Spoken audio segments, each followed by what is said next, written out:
الرحمن الرحیم. السلام علیکم ڈیئر اسٹوڈنٹ, دس از عبد الرحمن خان. آج کا جو ہمارا کلاس ہے وہ ریموول آف اسپیشیز ہیں.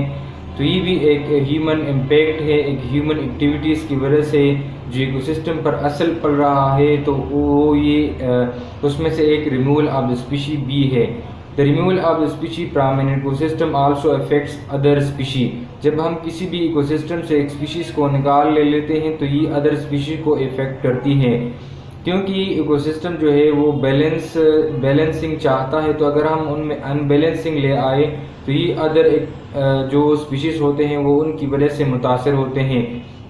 اس کے ساتھ ساتھ جو ہم فوڈ ویب کی بات کرتے ہیں, تو اگر اس میں ایک اسپیشی ہے تو وہ اپنے لحاظ سے اپنے لیول پہ ایک بنیادی رول وہ پلے کر رہا ہے. تو اگر ہم اس کو ریموو کریں یا اس کو ڈسٹرائے کریں, اس کو ایکسٹینگ کریں, تو یہ ہمارے جو ایکو سسٹم ہے اس پر اس کے نیگیٹو وہ اثرات پڑنے شروع ہو جاتے ہیں. مثال کے طور پر ہم ایکو سسٹم میں اسٹار فش کی بات کریں تو اسٹار فش وہ مسلس کو کھاتا ہے. ایک مائکرو آرگینزمز ہیں جو کہ اسٹار فش جو ہوتا ہے وہ اس کو کھا لیتا ہے. اور اگر ہم مسل کی بات کریں تو مسل وہ میرین لائف کے لیے اور ایکویٹک لائف کے لیے خطرناک ثابت ہو سکتا ہے اگر اس کے نمبر میں دن بدن وہ اضافہ ہوتا چلا جائے. تو اگر ہم اسٹار فش کی بات کریں, اس کو اگر ہم ڈسٹرائی کریں, اس کی ہم